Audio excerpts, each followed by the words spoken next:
like, yeah, you can have a moment, and I've seen it countless times just scrolling on the internet. For There's a sure. viral moment, and it's just that. It's Yeah. here today and gone within a week. Ian specifically, and I can't speak for every white person, like, that's really what he grew up listening to. You know Yeah, what I I mean, mean? I remember when artists would break, and you knew they had at least at least a 3-year window Yeah. of relevancy.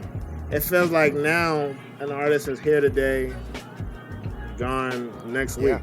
If you find yourself doing the same thing as everybody else, it's just going to make it that much harder to cut through. And that's the ultimate goal, is to cut through. Welcome to the SoundCentric podcast. I am your host, Adam Dash. And today, I don't want to hype it up too much, but this might be one of the most excited I've ever been to do an episode. And we're with a man who is a Morehouse grad, 5 years in A&R at Streamcut Media, a content project manager for Create Music, and now he is El Presidente of one of the coolest cutting-edge labels that has 4 bats, SAILORR, which is rising my album the year ranks, and now recent XXL freshman Ian, and he's helped get 3 of the last 4 XXL freshmen on there with 4 bats and Saucy, Santana. Malik, welcome to the show. Wow, that was a great intro. I appreciate it. We gotta hype you up, and it's quite easy to hype you up with those accolades at also a young age. So we're here to flex for you. I appreciate it. So what does an accomplishment like a XXL freshman mean to you? Obviously, there's been debate over the past few years, like where's the cultural impact of the list gone? Right. But it's still like a big deal to get it, and it must feel great as the team to do it. I mean, I always have looked at it as just a dope win, you know? Because while it doesn't necessarily have the hold on the culture that it once did, you know, it's just more so just a good nod to what you've been working on with your team for the last however many months, you know? And it's only but so many of them that get that spot. Yeah. And still, I feel like there's still so much that comes from being an XXL freshman. Because, you know, it's only about, 10? 10 of them that actually get to make the list per year. So being able to do that 3 out of 4 3 years is really dope. It's really dope. And I think just from like a historical standpoint, it's cool that XXL has this kind of like museum of the past 15 years of like who was rising at that time. And it's cool to see like, oh, Freddie Gibbs was with J. Cole, but it didn't pop off, quote unquote, till like 6 years later. And you're like, whoa, he was in the same class as him? Yeah, it's dope. It's like you said, it's like a time capsule, if you will. And just to be able to look back years later and be like, wow, like during this time period, you were able to do this and this and that. And just, again, like just seeing who's coming around in that time period. It's just dope to see. So I'm so curious about your background because obviously you're very young and you're president of an incredible record label. So you started at Morehouse College and you had a really sick story, I know, about leaving college and going back to college. Yeah. But how does someone like you, because a lot of people out there like me who want to get to that point one day, what were the steps? I mean, for me, really, honestly speaking, I attribute the entrance into the music industry is really just a lot of grit, determination, to be honest with you. You know, I grew up in Baltimore. That's where I'm from, born and raised. And from the time that I was 16, I had made up in my mind I wanted to start my own record label, you know? And I did start one. I just didn't necessarily know what I was doing at all. You know, was there an inspiration for this dream? Was there someone you were looking at like that's a label I want to make? Really just kind of growing up in the culture, just kind of seeing record labels as a whole. But really, I always like had a knack for entrepreneurship. You know, I also I feel like at an early age, I kind of realized, like, I'm pretty good at, like, identifying talent. Yeah. You get what I'm saying? Like, I would just be on Spinrilla and by accident find an artist and then I see them blow up like 6 months later. And at the time, I didn't know what that was, but I would continuously like have that happen. And somebody told me along the way, like, "Hey, there's a job for that." And like from that moment forward, I'm like, "Wow, this might be what I really want to do." But I didn't really. There wasn't a scene or a space in the music industry in Baltimore, so I knew that in order to really make it happen, I had to go to Atlanta.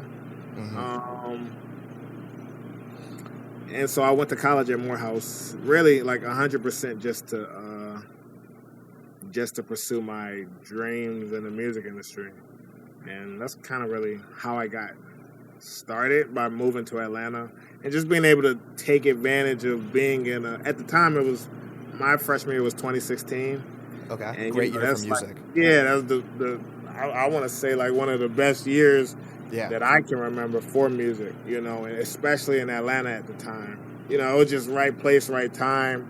Yeah. And I was just able to just take advantage, But as music fans, we all get very cocky when we find someone earlier than everyone else, and that clearly was a part of your job. For me, and clearly you found SAILORR too. I'm like, I saw SAILORR in the Scent album, and she had one song out at the time, and I'm like, yes, like this person's fucking awesome.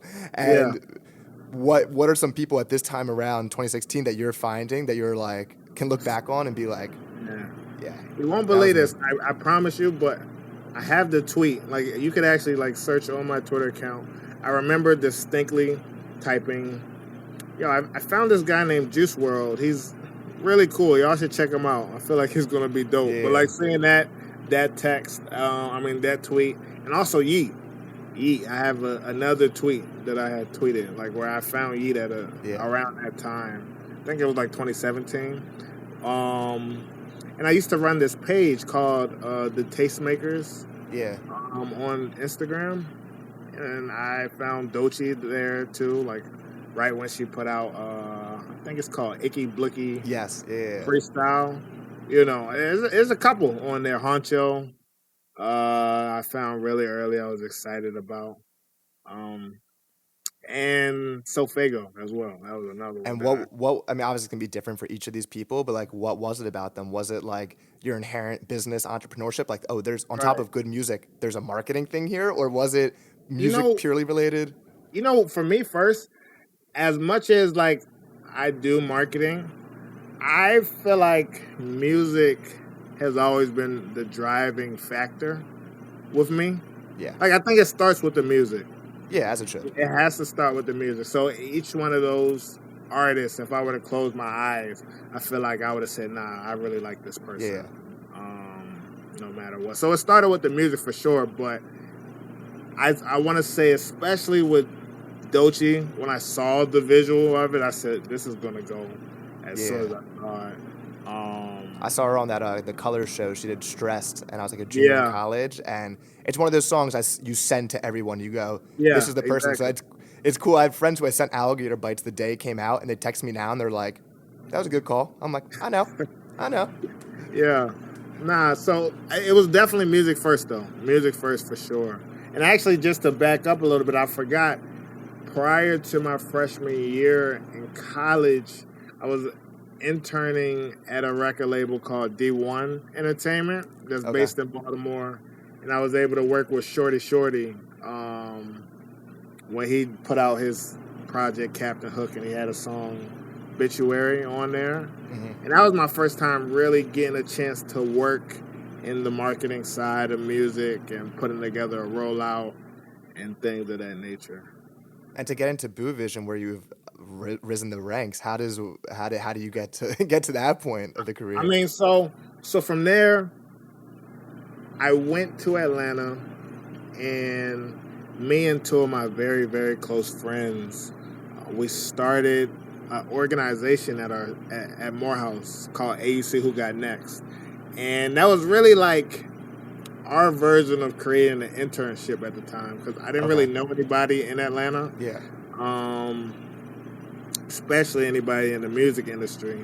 But I did know that the AUC which is the combination of Spelman, Morehouse, Clark Atlanta, Morris Brown, is known for having music industry executives come out of the AUC. And also, I just felt like, what are the odds of having the odds of finding talent in the AUC was very high. Just because it's, 4 HBCU schools, there has to be some sort of creative. So we basically created a creative agency where we would take photographers, videographers, and the artists that also were at our school, and we put on events for them. We would put on events and we would market those events. So we had like open mics, we had freestyle ciphers, we had DJ battles, and we kind of started to grow this thing out to panels. We started doing panels where we would bring music executives and we would like research them, contact them, let them know what we're doing, and we would host panels with them, and we would also do meet and greets with artists. We would like do our research and see who's coming to Atlanta to perform. We would try to find their manager, DM them. So kind of slowly through that process, we started to build small relationships, like it wasn't anything crazy because we're still just college kids at the time, but that was like our first time getting our foot in the door. And there was one person in particular, her name's China, who I actually went to school with. She was a moderator for one of our panels, and she happened to be the executive assistant of somebody at Streamcut named Quinn. So, because we built a rapport through my organization, she was able to recommend me for an internship role there. And me, I just always had a philosophy that if I could get my foot in the door, I could find a way to get a job. Yeah. And that's essentially what I did. So that was right around, had to be about 2017, 2018.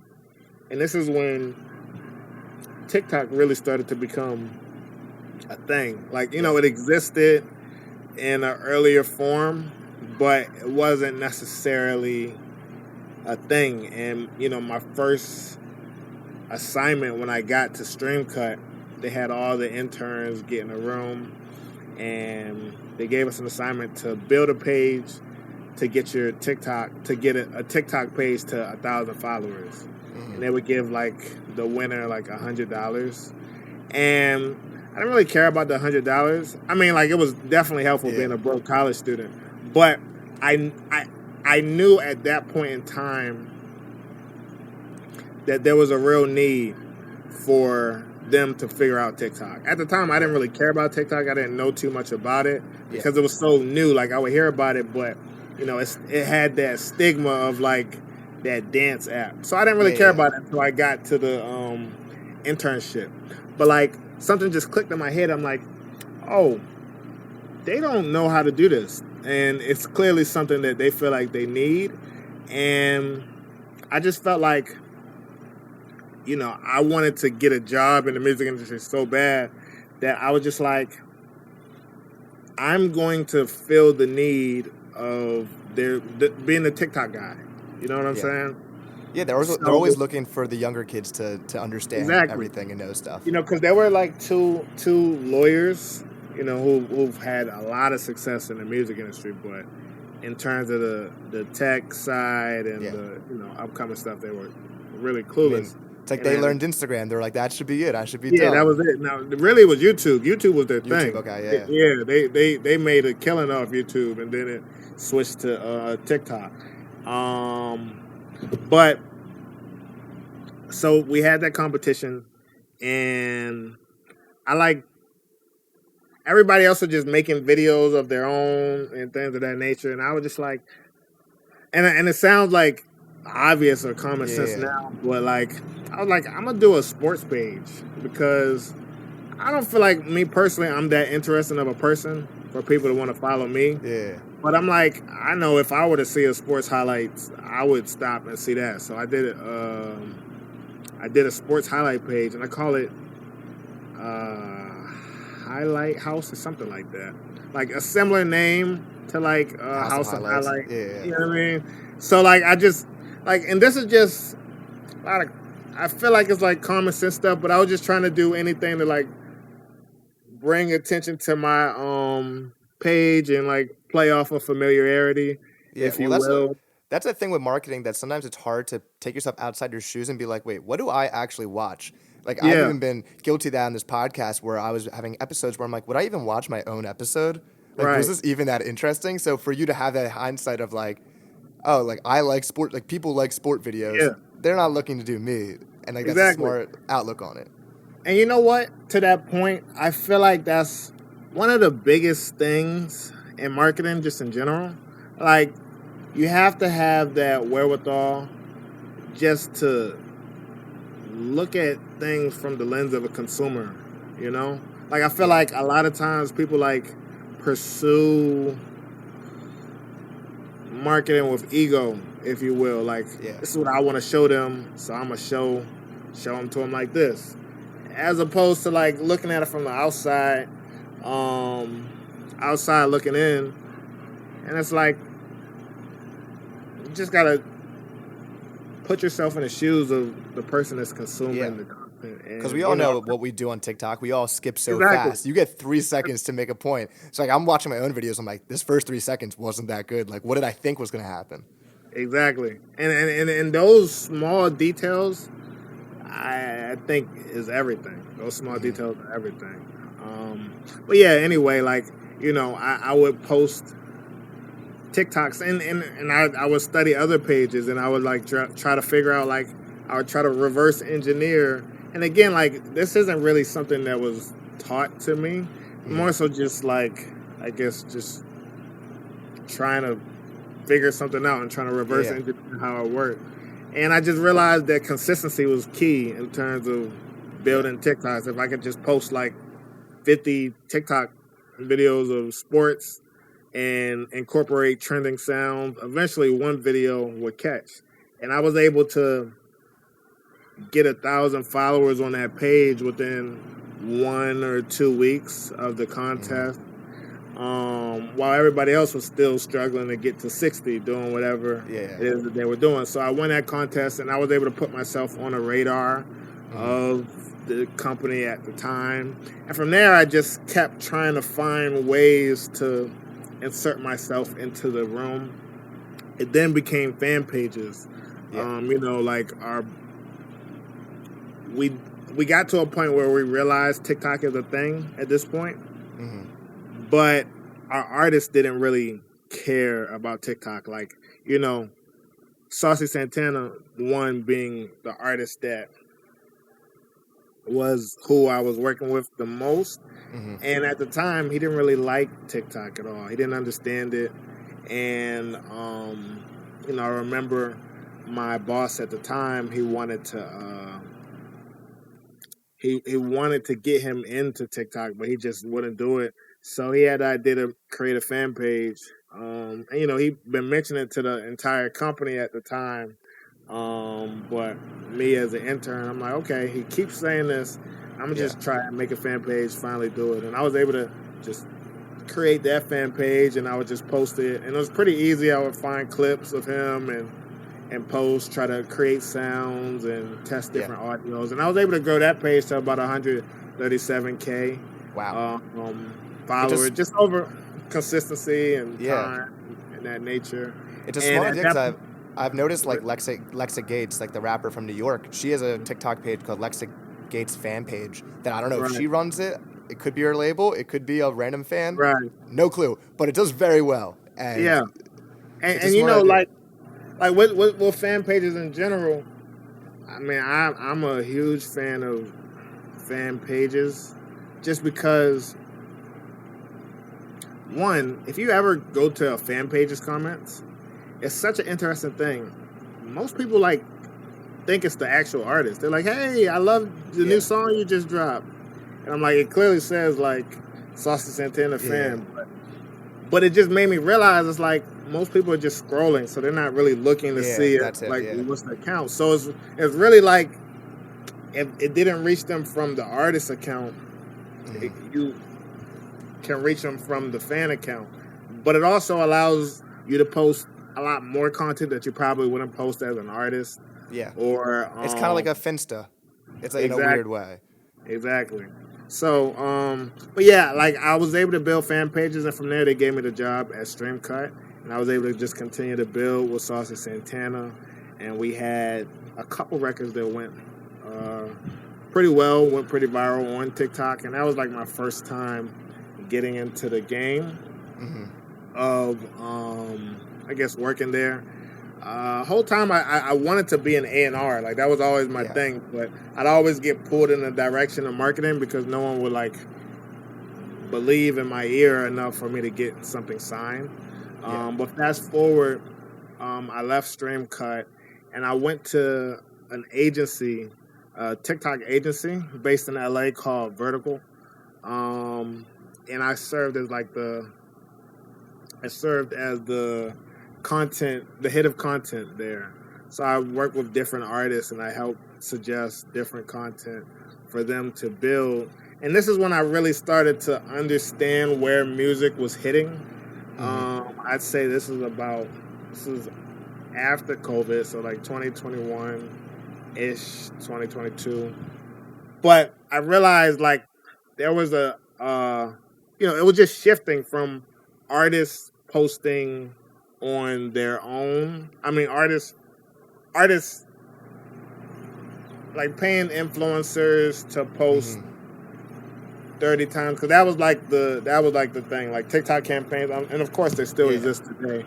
But you got such a high return on investment at one time, and it's like it started to get watered down, and now you see that a lot of artists lead first with their content.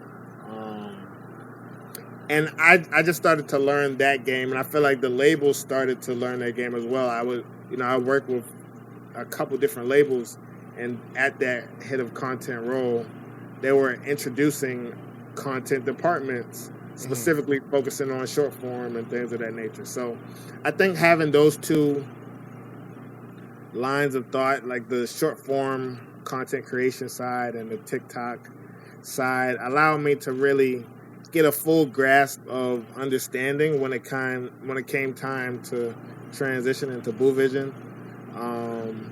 One of the artists that we were working on at Vertical was actually one of Boo's artists at the time, and that's how I ended up meeting Boo. Okay. He lives in Atlanta. I live in Atlanta. Vertical is a remote job, so we just happened to meet because we were working on artists, and we would go back and forth just about the music industry as a whole, and it just felt like a really good fit. So we just kind of grew into a partnership, and I shifted over to Blue Vision to work full time. So a lot of different ups and downs that led me to Blue Vision, but definitely a great experience, and I'm glad I was able to find my way over here.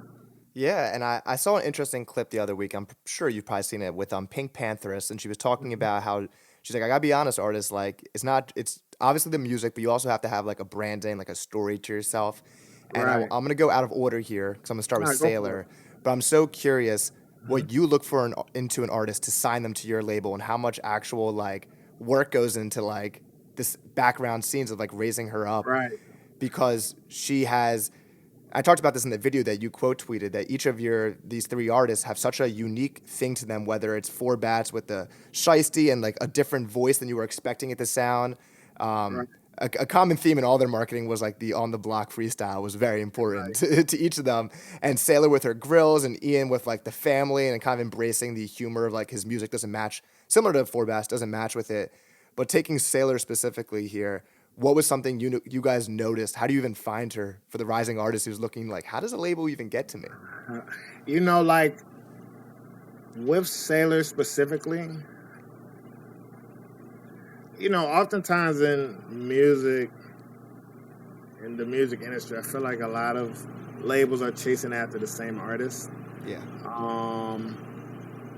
and we've kind of taken a different approach.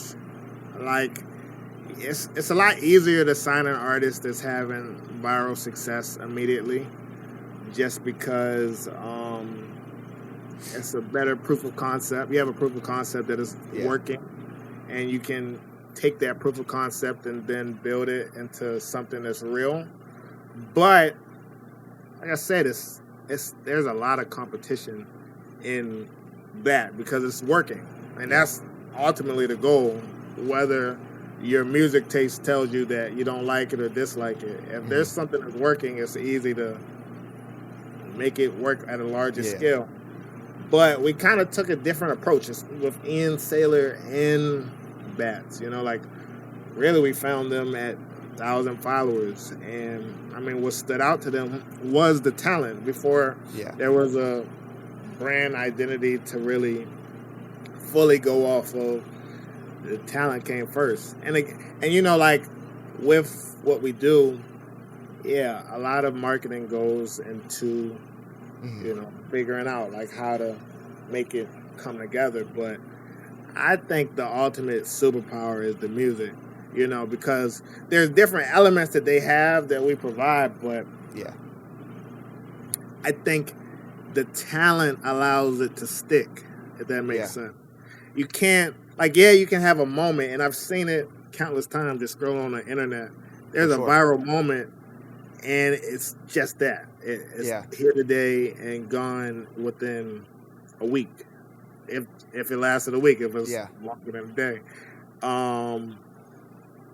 But when there's true talent behind it, I look at it as like a, what do you call it? The tip of an iceberg, if you will. You know, like it's just an introduction to the world.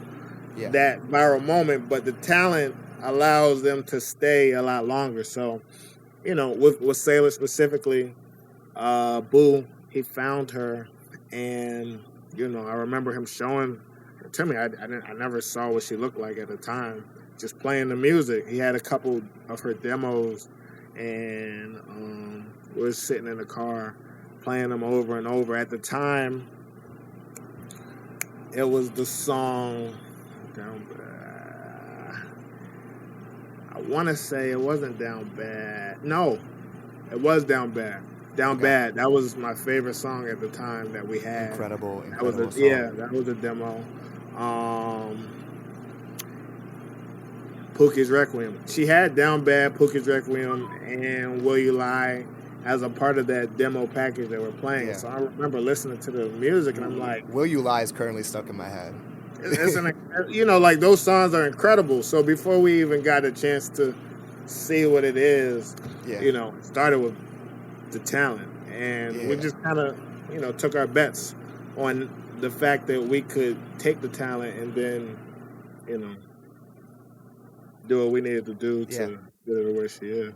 And I was in the comment sections fighting for you guys because I was having this, we'll say, cordial debate on my TikTok regarding, I mean, it's impressive when each of your artists are called industry plants. That means the record label is doing something right because you guys are utilizing your materials. And people are saying in the comment section, they're like, yeah, she's just another one-hit wonder. I'm like, well, Ian's on a sold-out tour right now, and SAILORR's on a sold-out tour right now.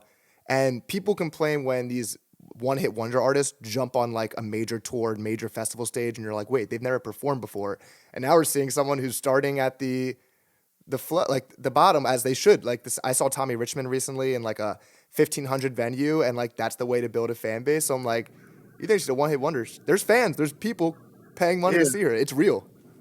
You know, whether the venue was 500 or, you know, like you said, 1,500. I think just seeing people spend their hard-earned money, like in a recession, it's a true indicator of, you know, that is sticking. It's not just a moment. Like, there's a real cult, and specifically with SAILORR at this current moment. You know, like, I just was at her LA show a couple of days ago. And just going by walking by the line, just seeing everybody wear their pink bow and their SAILORR outfit, Like you can really see that, like she's building awesome. something that's really sticking and resonating with people. And we talked about this on the episode where we discussed a bunch of marketing rollouts. And one of the easiest marketing things you can do is like each album having a character, like a look to it, where Tyler the Creator is a master of that, where each album has a look. Incredible. And obviously SAILORR has this look that it's the bow tie, it's the teeth. And I think it's cool when people dress up like the artist and go to the concert and like each one has like a vibe to it. Right. Nah, I agree wholeheartedly. Go on. I was going to say, I saw a TikTok where a stupid person was complaining about the SAILORR show because she had like 4 plastic chairs and was doing skits in between. And when I saw that, I'm like, that's awesome. Like that's the fun part of shows is like, how can an artist with maybe not the biggest budget yet, like what do you think she's going to have? Like LED big screens? Like this isn't a J. Cole or a Kendrick Lamar SZA show. Like, so for what? It's dope to just, like you said, like be able to, I love how SAILORR's career is unfolding. Same with Bats and same with Ian, because I feel like the internet got to watch them almost at their inception. Yeah. You get what I'm saying? Like, it's not like again, they already had a viral moment and then we signed them. Like, when the world saw them for the first time, they saw her for the first time. So they're able to see her at her babyest stage. This is her putting together an amazing show without the biggest budget on a tour, but giving your full and your all, putting together these dope, amazing skits that are cohesive and connect with the project and its theme. It just creates a wonder of like, wow, I wonder how it's going to look when she gets into those bigger rooms, into those bigger things. And I think that's dope too. I saw you tweeted, I feel like a lot of artists don't take pride in giving a good show to the point where most kids don't even know what a good show looks like. I was watching a clip the other day of Run DMC, and it's like, back then, these guys were great performers. Like the way they interact with their crowd, and I think Doechii's bringing that back with her amazing DJ that she rocks back and forth. So is coaching a live show a big thing for you guys that you have to like instill in the artist? 1,000,000%. It's all a part of the fan building experience. Yeah.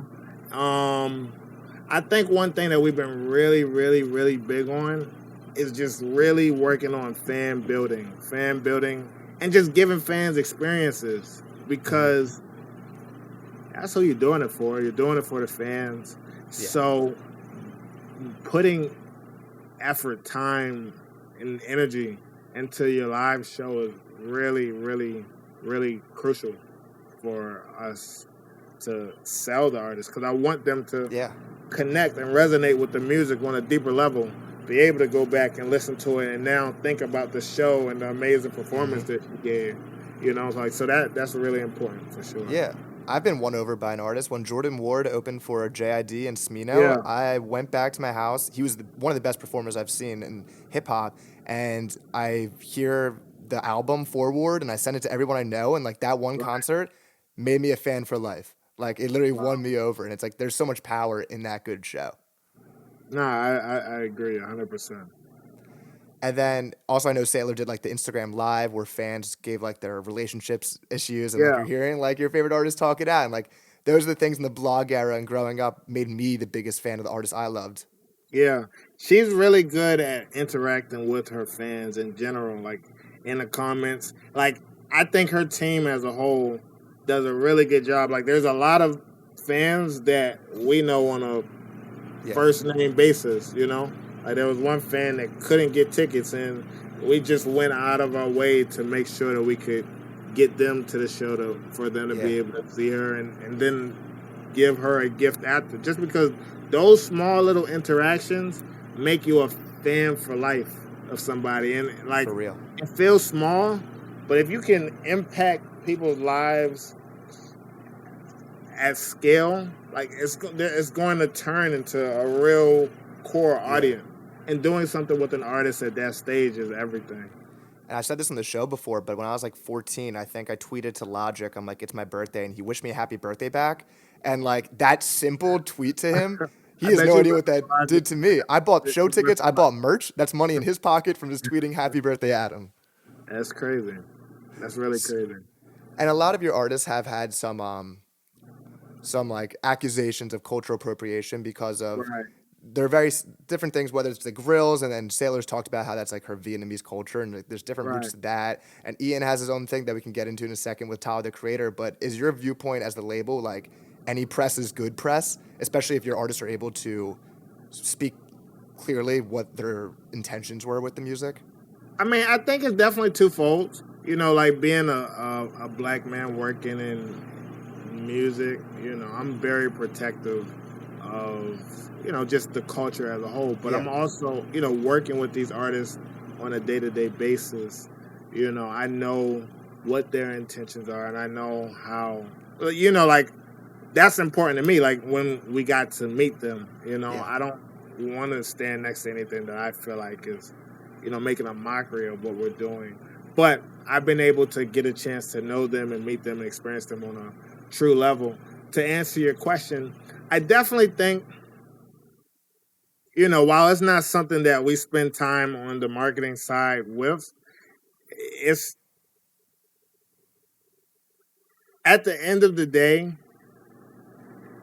it's not, you know, like, we have to actually deal with, you know, the artist's feelings and how they're Yeah. receiving this backlash and hate. But at the same time, I feel like it has, you know, like you said, having a conversation. At the end of the day, in terms of their goal of becoming the artist that they are, being able to be talked about, it does help. Just stay relevant. Yeah. What I've noticed is in music in 2025, I've never seen it. Uh, I've never seen a time where it can just be gone in really a Yeah. year. Like, you know, like I remember when artists would break, and you knew they had at least at least a 3 year window Yeah. of relevancy.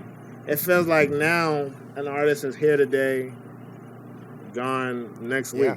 I You saw a know? tweet about that just before this about pop, like big pop singles. You're like, I feel like a pop single Yeah, back in the day was like a 4-year runtime. yeah.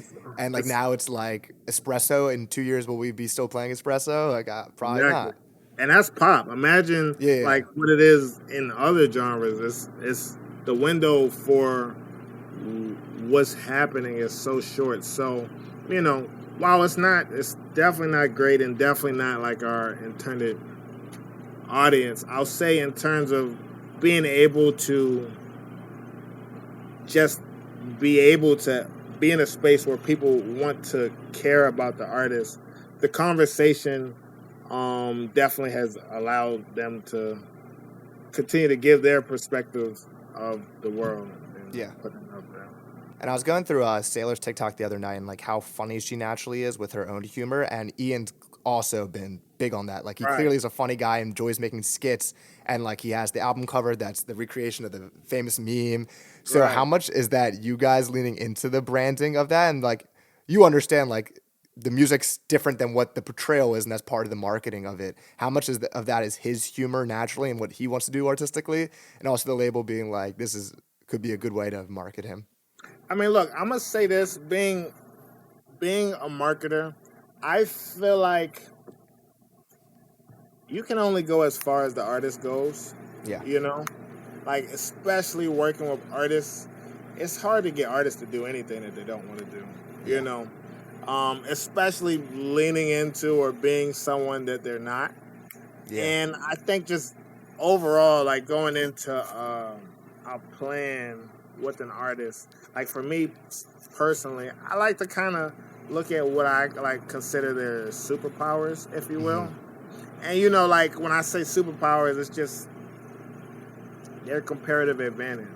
What would make me want to stop and listen or look at this person versus another person? Because on the internet, it's a lot of fish in the sea. Yes, It's a it's lot of so people. much shit going on. And by the way, music is the smallest part of it. Like you're competing with Love Island every night. You're competing with Kai Sinat, DDG, and every other viral thing that's happening, and then it's an artist like, hey, can you listen to my? It's just tough to get people's attention. So leaning into what their specific strengths are as just a human being that makes them interesting is really like one of the biggest things that I feel like we put pride into. And with them specifically Ian and Sailor, you know, I think their humor is like just naturally apparent. Like, you know, they get the internet, they have humor, and that's something that, you know, we really followed their lead on. Of course, you know, understanding who they are, there may be suggestions that we may give, but it's always, you know, taking the artist's lead, letting them guide the film. It just they kind of like have the canvas, and you just kind of help paint with them, if you will. Yeah. But definitely the artist of this shit. What was the superpower for Ian that you guys noticed before signing him that maybe made you be like, all right, we got to get this kid? Ian just was... Because he's young. Say that again? He's young compared to, like, I have no clue how old Sailor is on the top of my head, but I know he's 19 or 20. Like, he's a young kid. He just turned 20. But, I mean, Ian just... I feel like I never saw... Personally, like, I could be wrong, but I haven't seen artists like him. I think, too, it's interesting to get different perspectives of the world, you know? That's the part of hip-hop that's the best. That's the fun part about hip-hop, is learning different perspectives. Because it's like, me, as a black man in rap, I haven't seen a white person that, you know, like, we've seen different stories and different variations of white rappers. I haven't seen Ian's variation of being a white rapper. Yeah. You know, like, Ian to me feels like just the everyday, you know, white kid that just went to college and, you know, played sports. He played rugby. Yeah. You know what I mean? Like, that's what he feels like. I haven't personally seen that perspective of rap. And, like, what does that look like? What does that look like in the world? What is his perspective on music? You get what I'm saying? And I'll say, like, from my perspective, obviously, white guy, when I listen to his music, like, it's, like, make me feel cool music, similar to, like, when I play Brent Faiyaz, I just feel, like, cooler when I listen to Brent Faiyaz. Like, Ian has hard lines over hard beats, and I don't think he's really necessarily talking about anything he's not living / is different from other hip-hop artists, like women, money, drugs. Like, it's all talked about normally. So I feel like when a white guy's not rapping on a boom bap beat, it's like, wait, what's going on here? Whoa.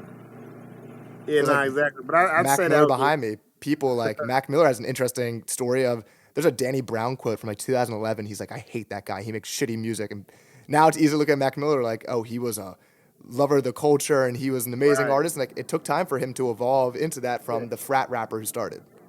Yeah, things just take time. I think that's what it really is. And, you know, it's our job and his job to, you know, be cautious in the space and, you know, understand their place in the spaces of music that they're making. But, you know, it just takes time. You know, I feel like with Ian, and just in general, I think it's easy to... I don't think we as a culture, meaning, you know, black culture, really realize how big rap has gotten. You know what I mean? No, for like, sure. I feel like at a time, and probably like even older than me, you know, there was a time where as a white person you could maybe like indulge in rap, but it might not have been the thing that you grew up on, you're raised on. Yeah. You know, Ian specifically, and I can't speak for every white person, like, that's really what he grew up listening to. You know what I mean? He's 20, I'm 24, and it's all I've known. It's like been the most popular thing since I was born. You know, rap is one of the biggest genres in the world, you know, if not the biggest. And it's rap is the new pop. Like rap is popular music at this point. And I feel like Ian is just a microcosm of rap being popular music. And, you know, growing up listening to rap his whole life, and then starting as a producer, being inspired by the Atlanta trap Yeah. sound, I feel like to then become a rapper, that's just kind of the sound that came out. And Yeah. I feel like it may feel off-putting at first because of how he looks. It just feels like you're not supposed to rap like that. But I mean, Yeah. like, And the like I bars said, are hard. The bars are hard. Once you actually listen to it and you're like, oh, right. this shit's cool. Yeah, and I don't feel like like coming from that stance, I don't think you're really taking the time to really digest, sit with what he's saying and those things. But you know, you just got to keep making music and proving himself. That's all. And Yeah. I want to end by talking about the first artist, For Bats, who is like a huge. This video is just like, whoa, what is happening? This is not what I expected to sound like, and it Right. ends up getting a Drake feature on it. Tell me Yeah. about that moment when something you guys planned works out to that extent. Nah, man, bro, that's what you do it for. Like things like that is what you do this for.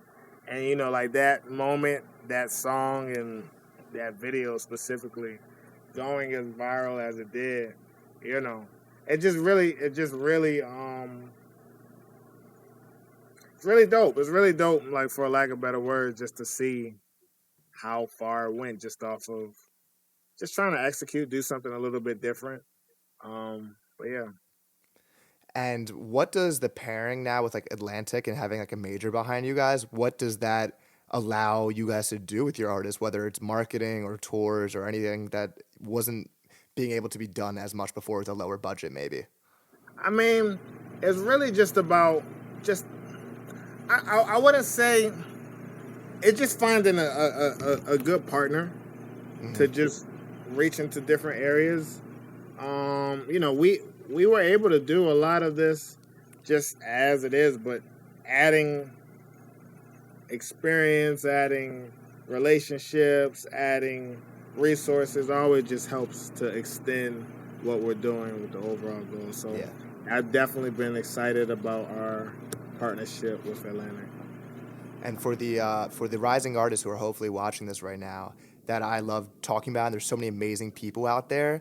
But like Right. we said, there's so many fish in the sea, and you're kind of competing for just space on anyone's phone.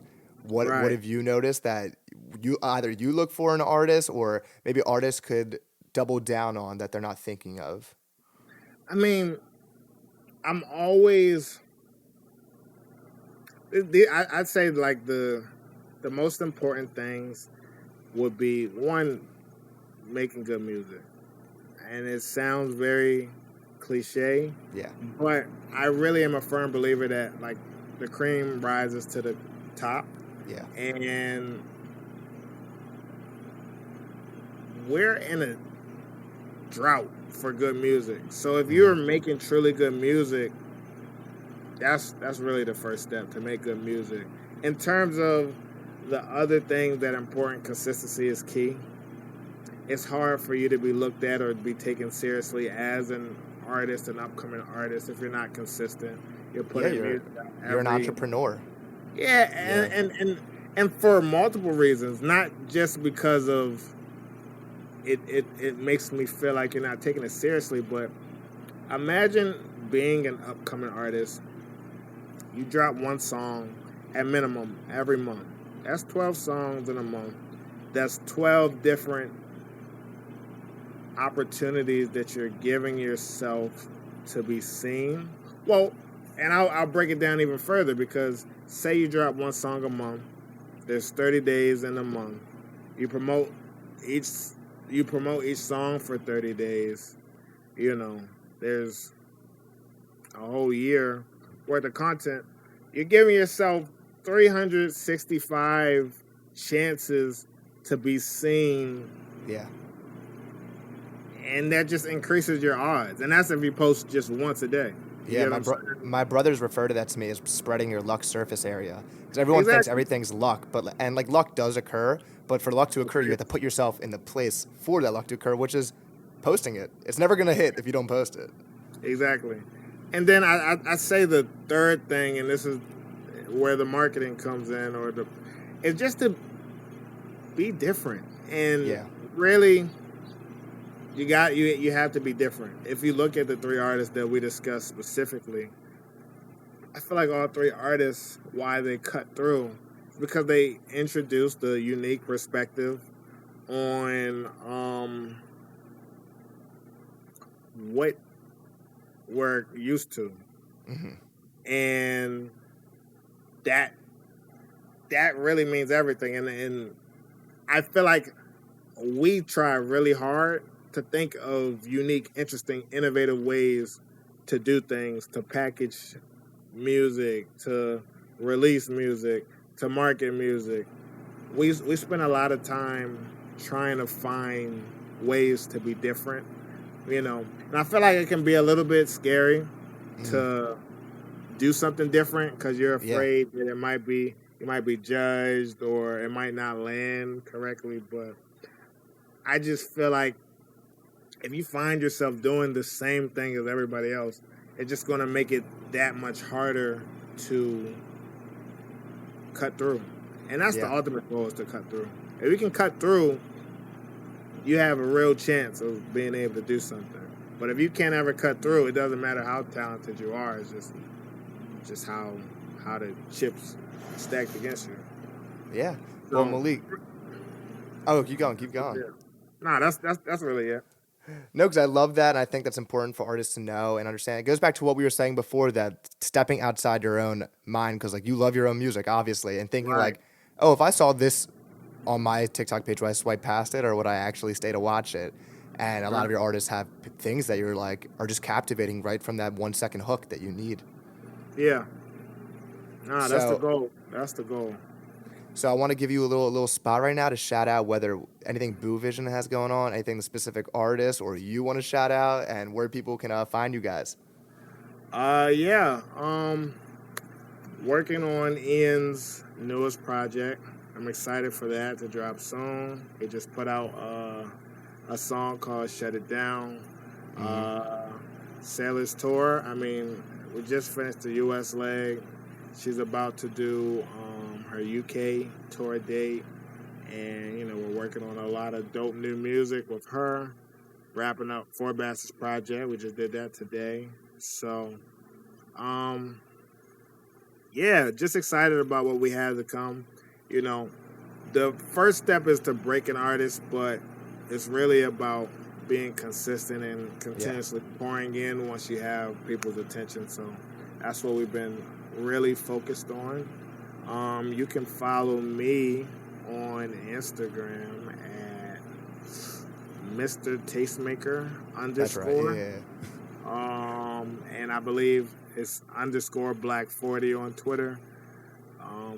And then you can follow us on Boo Vision, at Boo Vision on Instagram, TikTok, YouTube. But yeah. I'm sad there was no Philly show on that tour, because I need to see Sincerity live, and it will happen at some point in my life. Look, she gonna spin the block, but we wanted to just go about it, just make sure that there was a demand, fill out the demand for the show, and I'm excited to see how that grows with her next show. Man, next tour. She says it on Bitches Brew that she's like, "Sailor, why the words you say, they always sound so sticky." And it's true, every chorus on the album, right? I know what each song is. I know how to dissect them, because that's that chorus. That's that chorus. You're a real Sailor fan, for real. I understand. I was gonna wear a retainer and dye black for this, but I didn't know how. I'm I don't even know how she did it, so I'm not gonna ruin my retainer and go back to my orthodontics for that. I wouldn't recommend that. Yeah. No, that's really good. Well, if you guys made it to the end of the episode, I hope you enjoy. You can find me on Twitter and Instagram, Adam-DASH, _, and SoundCentric Music on Twitter, YouTube, TikTok, all the sites. Weekly newsletter coming out every week, where it ranges from me giving just a take on hip hop, whether it's about marketing rollouts or what are my top 5 intros of the year that I just put out recently. And more interviews like this. This was one of my favorite ones yet. I was interested in seeing how this amazing label has come and looked for artists. So Malik, thank you for coming on. Thank you, bro. You made it to the end of the episode. I love you. We'll see you next time. Peace.